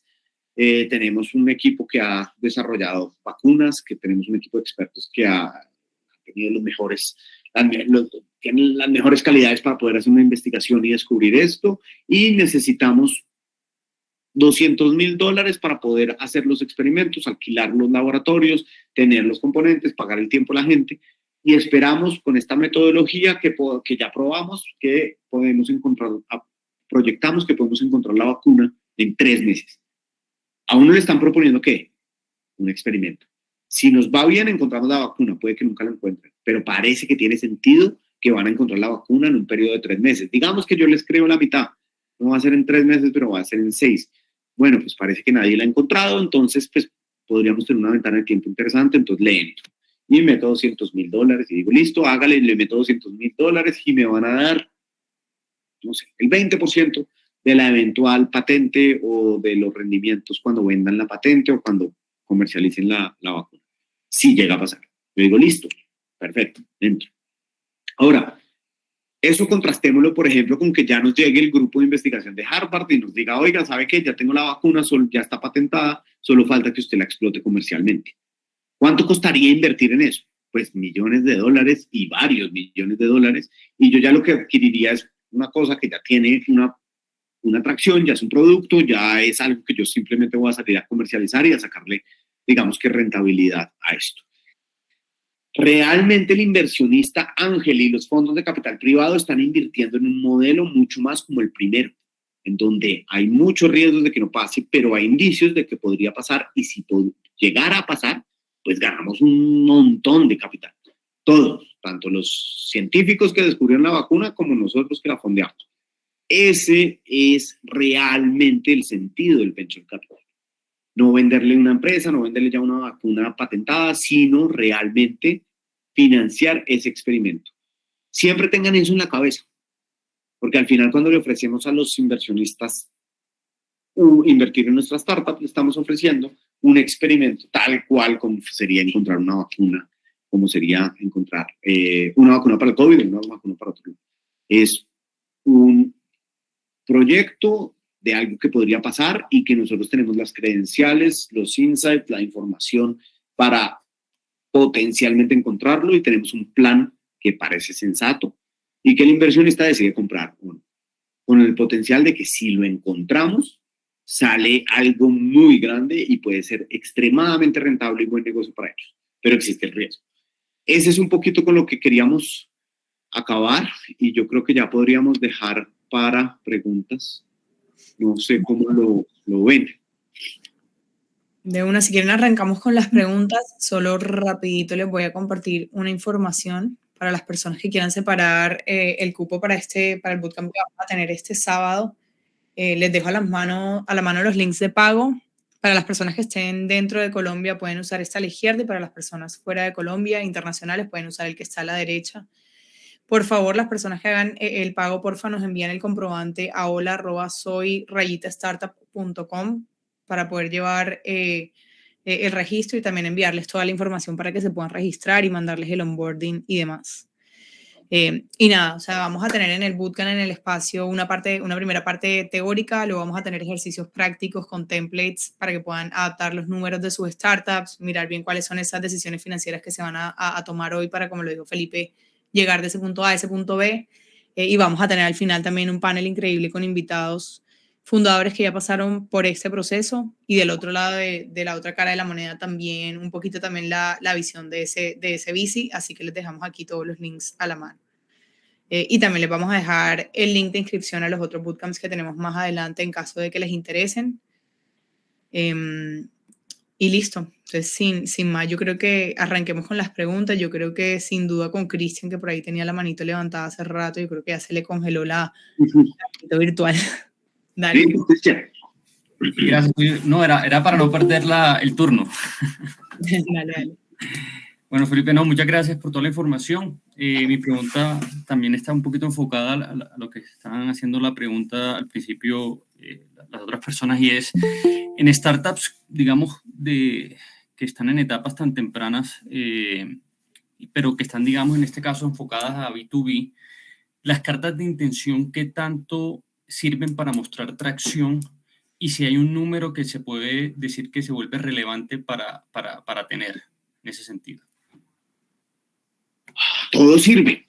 O sea, por lo que les decía, todo lo que a mí me permita como inversionista ver que esto tiene chances de pasar, sirve. Siempre tengan eso, todo sirve, todo. Ahora, hay cosas que sirven más que otras, ¿no? Una carta de intención sirve, sí, pero sirve más una factura o un contrato. Entonces uno siempre tiene que, pues, presentar lo que tiene y mostrarlo bien, ¿no? Y ver el potencial y venderlo. Creo que ese es también el juego, entender muy bien cómo mostrar una carta de intención. Y si es una carta de intención, no sé, si yo tengo algo que ver con el mundo de la energía y quien me firma esa carta de intención es Ecopetrol, pues, pucha, eso vale oro. Yo tengo que salir con eso de frente, ¿no? Si no, pues por ahí es un contrato chiquitico o algo, pues de pronto no tiene tanto. Yo creo que es darle el peso al validador. Cuando uno tiene pretracción o está empezando a tener como indicios de que puede despegar, lo que toca buscar es que sea un validador. Entonces, en este sentido, pues funciona todo. Hay cosas que funcionan más, pero pues si es nuestra carta y es lo que tenemos hoy en día, pues yo salgo a mostrarlo como mi bandera, ¿no? De eso se trata. Vale, gracias. Listo, Miguel, si quieres continuar. Claro, Felipe, muchísimas gracias por todo lo que nos enseñaste hoy. Tengo una duda porque en el caso mío hago una startup más de hardware que a veces pareciera que la definición de hardware en sí iría en contra de la definición de startup. Total. En el caso puntual, pues estoy desarrollando una moto eléctrica, ¿cierto? Y Una moto una moto eléctrica, sí, una moto eléctrica. ¿Dónde la desarrolla? ¿En Colombia? Sí, nosotros somos los que la desarrollamos, somos los ingenieros que la desarrollamos. Ya tenemos el producto mínimo viable y como nos decías... Escríbame que me interesa mucho. Súper. Bueno, te contaba que antes con un PowerPoint se levantaba plata, ya luego que el producto mínimo viable y ahora se necesita como toda la atracción posible. Nosotros vamos en la parte del producto mínimo viable y estamos generando como esa primera atracción. Nuestro AAB es generar esas primeras 100 preventas de aquí a mayo. Eso es nuestro AAB. Entonces yo quería preguntarte si unas 100 preventas en hardware serían suficientes para ir a tocar las puertas de un fondo de Venture Capital. Claro. Venta es venta. Obvio que sí. Siempre venta en motos. Es un billetal. Yo apuntaría que la primera meta no son 100 preventas, sino 10. Tratar de salir. ¿Por qué? Porque 100 es... A ver, yo vengo también del mundo de hardware, ¿no? Esta empresa Geo fue muy jodida y entonces lo entiendo completamente, Miguel, porque construir hardware es otra historia. Software uno valida con un código que parezca que funciona, pero no funciona, honestamente, y el primer producto es esto y uno ahí detrás dándole al WhatsApp o dándole a cualquier cosa, y la verdad es que no hay producto. El hardware no se puede hacer eso. Y cuando estamos en un hardware que tiene requerimientos técnicos muy fuertes, es mucho más complicado porque requiere certificaciones, requiere otro tipo de cosas y es más peligroso, digamos. Entonces, entiendo ese mundo. Y es una M. No sé si se puede decir groserías en Soy Startup, pero yo digo groserías a veces, entonces. Bueno, es una mierda. Entonces, honestamente, porque uno pues no existe el prototipo. Eso del MVP pues, no existe. Uno no compra un MVP de un carro, no compra un carro o no compra nada.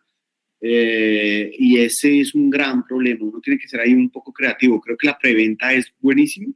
Creo que sacar un prototipo funcional es buenísimo. Bueno, escríbame y miramos ahí, Miguel, cómo le puedo ayudar. Pero sí, ahorita, por ejemplo, en el sector de energía seleccionamos una startup. No sé si vieron que sacamos un programa de energía con ISA. Seleccionamos una startup de vehículos eléctricos también. Hakuna. Entonces, pues ahí también creo que se pueden hacer sinergias, campañas, cruzadas, no sé, miramos, pero tengo algo de experiencia en eso y chévere. Se me hace que el reto es chévere porque me parece que en Colombia en Latinoamérica estamos bien de tecnología en cuanto a software, pero necesitamos más hardware, no podemos seguir pues comprando todo en China y necesitamos competir también ahí un poquito, ¿no? Que haya tecnología real, latinoamericana. Dale, Felipe. ¿Te puedo contactar por LinkedIn entonces? ¿Está bien? De una. Dale, gracias. Listo. ¿Quién sigue? Creo que era Julio. Sí, por ahí en la filita viene no sé quién será, sale como Fine Inc. Hola, mi nombre es Juan Fernando Moreno, ¿cómo están? ¿Qué hubo, Juan Fernando? ¿Qué más? Muy bien, gracias. Qué pena no haber prendido la cámara antes, sino que estoy trabajando desde un cafecito. Y bueno, mi pregunta es la siguiente.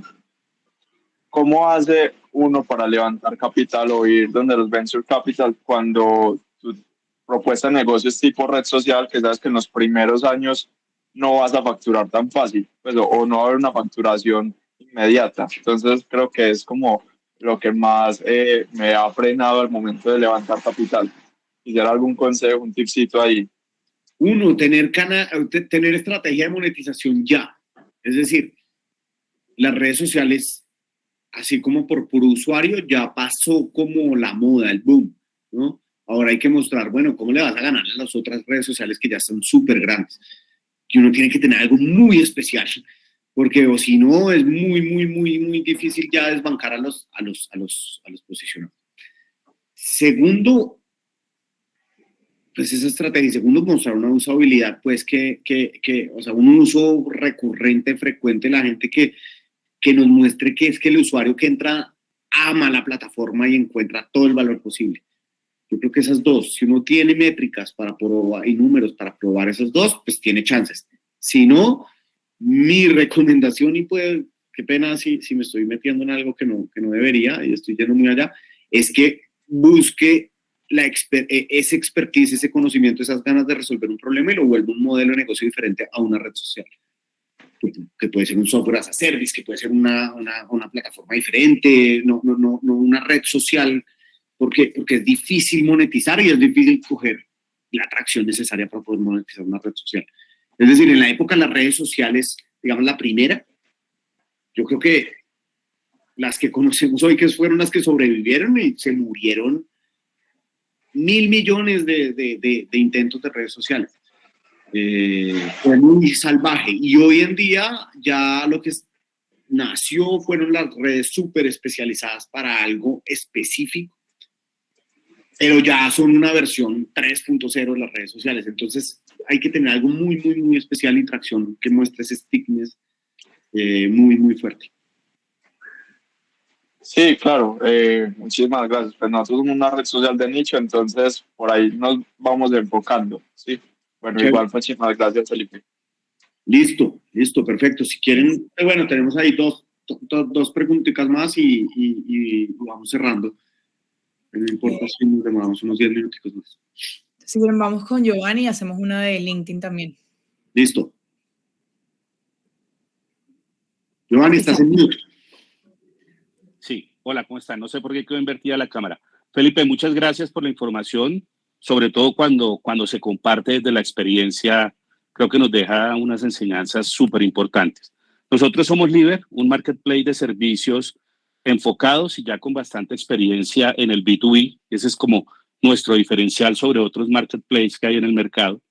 Y quería preguntarte, una vez consideramos que ya estamos listos y preparados con todo esto que nos compartiste para ir a buscar a esos Venture Capital, ¿cuáles son las vías para buscarlos o cuáles son los canales que debemos encontrar para ir a buscar esos Venture Capitals?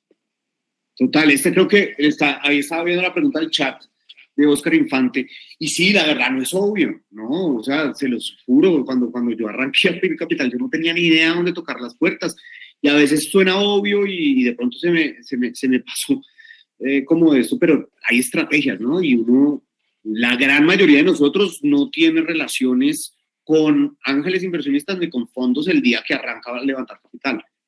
Lo que sí es indispensable y sí es responsabilidad de nosotros como founders que las vayamos creando. Entonces esa excusa le sirve a uno los primeros 6 meses. Después es síntoma que no estoy haciendo mi trabajo, porque parte de mi trabajo es pues, conseguir los recursos que voy a necesitar para poder construir lo que quiero construir. Ahora, ya yendo a la parte menos filosófica, sino más técnica de esto, miren, ahí hay de todo, ¿no? Hay convocatorias, hay programas de aceleración, hay programas de gobierno, hay redes de ángeles inversionistas, hay sindicatos de ángeles inversionistas, LinkedIn, no soy muy fan, pero hay gente que le ha funcionado, y empezar a pedir intros. El único amigo que uno tiene por ahí que ha levantado capital, pues cojámoslo, o los 2 únicos, cojámoslo, busquemos mentores, busquemos apoyo. Una recomendación que a mí me hicieron en Estados Unidos la primera vez que estaba levantando capital y no tenía ni idea de qué estaba haciendo. Pues, si quiere capital, vaya por consejos o pida consejos. Entonces, también pidan consejos, hablen con mucha gente. La gente generalmente si ve que uno tiene algo que vale la pena, lo refiere, lo pone en contacto con otra gente. Construyan esa red. Una cosa que en mi libro, que ojalá alguno lo haya leído y si no, que lo lean, se llama Emprendedor Mínimo Viable. Hay una parte fundamental que son las relaciones. Uno de los componentes fundamentales de un emprendedor son las relaciones. Y nuestra empresa va a llegar a ser tan grande como el nivel de relaciones que tengamos para poderla hacer exitosa. Y eso quiere decir no solamente en inversionistas, porque para atraer talento, ¿qué tenemos? Que manejar bien las relaciones, conocer gente, convencer a personas de que esta visión que yo tengo como founder va a funcionar. Y entonces atraer y retener talento, atraer inversionistas, obviamente, mentores, clientes. Entonces, la capacidad que tengamos de convencer y enamorar personas de lo que tenemos en la cabeza va a ser proporcional a qué tan grandes vamos a ser. Entonces, las relaciones son todo. Y ahí hay una gran diferencia entre los buenos emprendedores y los que no logran tanto las cosas. si uno se pone a ver, a veces no son diferencias técnicas, no son diferencias de muchas cosas, es que uno tiene unas relaciones, un nivel de relaciones muy top y otros no. Y no se trata de plata, honestamente, porque uno al principio, de pronto el canal de acceso, el canal de entrada, es venir de una familia o es venir de una universidad y sí, te da esa ventaja. Y lo vamos a hablar seriamente, pues así es el mundo y Latinoamérica es más así. ¿Listo? Pero pues tampoco es solo eso, porque pues ¿cuántos hijos de millonarios ustedes conocen que saben que son realmente malos emprendedores o malos profesionales y que no les pondrían un peso? Pues muchos, la gran mayoría. Entonces, pues al final no se trata de tener acceso, sino tener credibilidad. Y entonces eso se construye y es una tarea constante de los emprendedores. Gracias, Mateo. Pero gracias, sí, Felipe. Creo que hay muchas estrategias. Aceleradoras les funcionan muy bien. Redes de ángeles inversionistas funcionan muy bien. Eventos, pasársela en eventos de comunidad. Este tipo de comunidades, conocer gente. Todo eso le va acercando a uno a aumentar como ese capital relacional. Y en la medida que uno lo aumenta, pues aumentan las chances de encontrar inversionistas, de encontrar mentores, de encontrar aliados, clientes y demás. Total. Gracias, Felipe. Listo, Giovanni. Si les parece, entonces vamos con una última preguntita de LinkedIn ya para despedirnos. Preguntó Patricio Zabalza en el chat, ¿cuánto es en porcentaje que está bien visto que los founders tengan de participación de la compañía? Porque hay veces que hay founders que tienen un porcentaje muy pequeño y parece no ser bien visto a la hora de levantar capital. Total, no es bien visto. Si es founder, pues deberíamos tener algo proporcional o parecido, al menos, todos los founders, ¿cierto?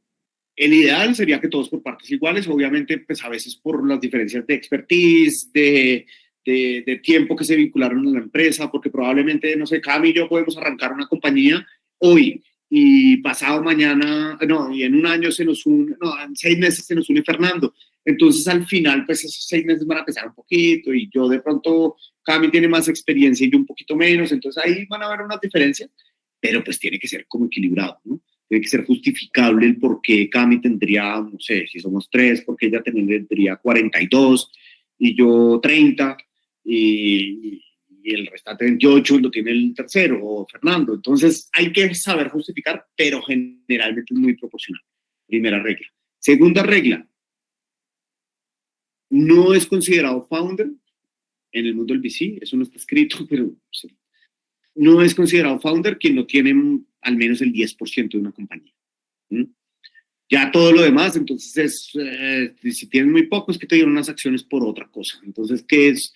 Y generalmente no está muy bien visto, porque si eres founder tienes más del 10, si tienes menos del 10 eres inversionista, y si no, eres, digamos que entras dentro de un stock option, y cuál es tu vesting, empiezan otras cosas. Entonces, generalmente esa es la segunda reglita. Y sí, y la tercera obviamente es que tenga que ser proporcional al trabajo y al tiempo que le va a dedicar la compañía. Porque si decimos, venga, realmente esto es un proyecto a 7, 8, 10 años, pues tenemos, y si ustedes se van al año 2, ¿qué vamos a hacer? Estuvieron en los primeros 15, 20% de la empresa, pero no en los más importantes, 75, 80. ¿Qué vamos a hacer? Entonces existen las cláusulas de vesting, que es evitar esos conflictos. Es decir, acá estamos juntos, pero esto es a largo plazo. Entonces, si usted se va a perder. Entonces, Cami, lo siento, si te quieres ir en el año 3 y no hemos llegado a nada aún, no hay opción de liquidez, pues lo siento. Deberías bajarte tus porcentajes y pasar a un porcentaje proporcional a los 2 años que estuviste, a los 3 años que estuviste, y no a los 10 que va a tomar. Eso se llama vesting y generalmente pues mi recomendación es que al menos lo firmen por 4 años, al menos. Esa es mi recomendación, es decir, hoy somos socios, 4 años en el que si se baja alguien lo castigamos y obviamente si se baja el año 1 mucho más duro y casi que uno le quita todo, yo le quitaría todo, si se va al año 2 le quitaría casi todo, al año 3 casi todo igual y al año 4 si se va igual le quito al menos la mitad. Y yo también firmaría eso, ¿no? No es que yo le quite y solo dispongo, sino que yo también lo firmaría.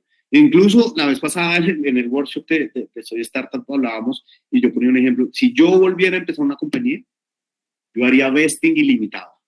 No le pondría límite de tiempo. Lo mandaría hasta que haya liquidez. Hasta que alguien ofrezca plata por las acciones, vendamos la compañía o empiece a generar utilidades. Si no pasa ninguna de las anteriores, el que se va pierde. Claro, si ya 7 años, pues de pronto pierde cada vez menos. Pero todo el mundo pierde y yo estaría dispuesto también a firmar eso. Porque es que es muy injusto. Una vez ustedes a pensar que, entonces, Cami y yo arrancamos y yo me voy al año 2. Y yo, bueno, Cami, yo me voy a ganar platica porque me ofrecieron un puesto, me van a pagar muy bien. Pues tú quédate acá y, obvio, llámame cuando quieras y, bueno, ojalá, eso sí, porfa, me gestionas bien mi capital. Y Cami va a trabajar los próximos 6 años por esta compañía. Para mí, prácticamente que pasa de ser mi socio a yo ser su jefe. Es supremamente injusto y he vivido experiencias supremamente desagradables, tanto de los founders que acompañamos en Rockstar, invertimos en, tanto como a mí, de esa sensación de injusticia de seguir trabajando por alguien que está ya sentado rascándose las bolas. Es muy bravo y cada mes a uno le duele más. Cada mes uno dice, no, pues yo me voy a ir también y entonces que esto se vaya a la... Porque es supremamente duro, entonces yo lo haría así. Listo. Felipe, me encanta ver mujeres en estos espacios, así que si es posible me encantaría una última preguntita con Lina y ya nos vamos despidiendo. Claro, Lina. Ay, muchas gracias. Rápidamente, tenemos un problema y es justo lo que acabas de mencionar, el cap table. Y la verdad es que no veo como muchas alternativas porque siempre nos dicen tienen un problema de cap table, más del 90% es de otra empresa, que pues es el papá que nos ha financiado todo el crecimiento del producto. Entonces, no sé, ahí como que se te ocurre que podemos hacer, porque lo que te digo, nos han cerrado puertas únicamente por cap table, ni siquiera por el producto. Total, es que es jodido. Yo también le cerraría la puerta y siendo muy franco, y acá estamos hablando muy francamente, porque realmente lo que me dices es un spin-off de alguien, ¿no? Entonces, yo meto plata y pues esto es una compañía grande. Si el proyecto fracasa, pues le va a importar un carajo si su unidad de negocio,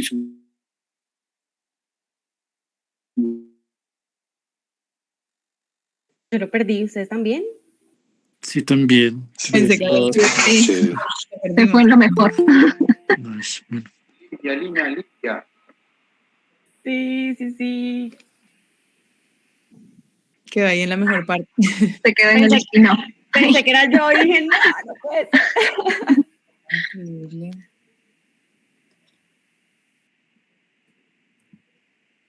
Siento que nos estaba por dar el secreto de lo que... Total. De lo que pasa cuando se te va el cap table al carajo. Oigan, pero... Nada, mientras se conecta Felipe otra vez, le reenvío toda la información por acá para las personas que se quieran inscribir el sábado. También vamos a ver todo eso que creo que no lo mencioné ahorita, de cómo hacer ese primer reach a los inversionistas, cómo conseguir a esos inversionistas, cuáles son los adecuados para según la etapa, según la industria y demás. Así que les dejo nuevamente esa información ahí para que la tengan a la mano. Esperemos que Felipe se vuelva a unir. Igual, se me tuvo el corazón. Yo dije, fui yo, no puede ser que de verdad me falló. No, escuchó que Lina tenía el 90% del cap table dividido y dijo, y chao Felipe. No. Ay, literal. Bueno, no, la verdad se le cayó el internet, pero me comprometo a que ahorita me mande esa pregunta por voice note y se las mandamos por allí a los que tenemos en WhatsApp. Muchas gracias. Bonus track al final, pero nada, de verdad, mil gracias por quedarse hasta el final. Espero que haya sido de mucho valor el espacio. Y nada, tenerlos en muchos espacios más. Vamos a estar haciendo bootcamps cada 15 días, masterclasses, así que más que invitados. Por ahí ya saben, los que no tienen el contacto mío, de Mika y de Cami, nos pueden contactar por el link de inscripción cursos. Se pueden inscribir por ahí los vamos a estar escribiendo también. Así que mil gracias a todos y que tengan excelente noche. Nos vemos el sábado, ¿ah? Bueno, gracias. Mil gracias. Chao. Muchas gracias. Chao, gracias. Chao, gracias. Buenas noches.